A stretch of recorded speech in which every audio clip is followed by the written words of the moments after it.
ইরানের সঙ্গে যুদ্ধে জড়িয়ে বাঘের লেজে পা দেওয়ার মতো অবস্থা যুক্তরাষ্ট্রের। ইরানকে ধুলোয় মিশিয়ে দেওয়ার দম্ভ নিয়ে অভিযান শুরু করেছিল পেন্টাগন, কিন্তু সেই ইরানেরই একের পর এক মিসাইল আর ড্রোনের বৃষ্টিতে মধ্যপ্রাচ্যে থাকা মার্কিন ঘাঁটিগুলোর দফারফা হয়ে যাচ্ছে। ইরানকে সহজ শিকার ভেবে এখন খোদ শিকারী যুক্তরাষ্ট্রই জালে আটকা পড়ার মতো অবস্থায় রয়েছে।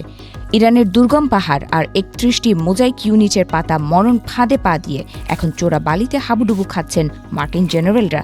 ইরানের সঙ্গে চলমান যুদ্ধের এই পরিস্থিতির মধ্যেই যুক্তরাষ্ট্রের জন্য উকি দিচ্ছে নতুন এক বিপদ, আর যুক্তরাষ্ট্রের সেই বিপদের নাম হল চীন। এ দেশটিকে নিয়ে বিগত কয়েক বছর ধরে উদ্বেগ আর উৎকণ্ঠার মধ্য দিয়ে যাচ্ছে হোয়াইট হাউস। ইরানের অন্যতম মিত্র হিসেবে পরিচিত চীন সরাসরি যুদ্ধে না জড়ালেও তেহরানের পাশে দাঁড়িয়েছে তারা। যুক্তরাষ্ট্র ও ইসরায়েলের হামলার তীব্র নিন্দা জানিয়ে ইরানকে সমর্থন যোগাচ্ছে বেইজিং।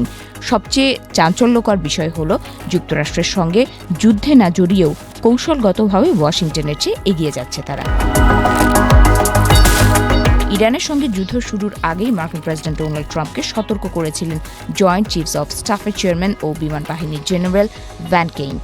ইরানের সঙ্গে যুদ্ধে নামলে তাদের হামলা ঠেকাতে গিয়ে ৮ দিনের মধ্যেই যুক্তরাষ্ট্রের প্রতিরক্ষা মিসাইলের মজুদ ফুরিয়ে যাবে বলে সতর্ক করেছিলেন তিনি। কিন্তু সেই সতর্ক বার্তা উপেক্ষা করেন ট্রাম্প।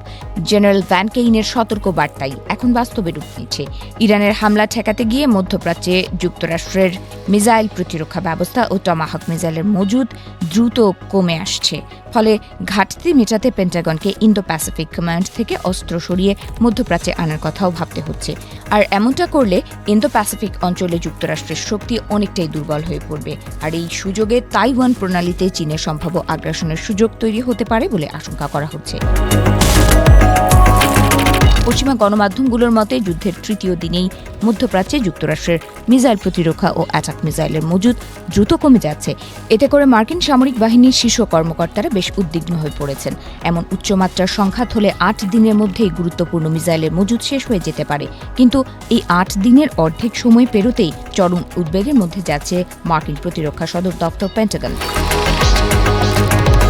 রিপোর্ট অনুযায়ী পরিস্থিতি এমন চলতে থাকলে সপ্তাহের পর যুক্তরাষ্ট্রকে ইন্দো প্যাসিফিক অঞ্চল থেকে অস্ত্র সরিয়ে মধ্যপ্রাচ্যে নিয়ে আসতে হবে।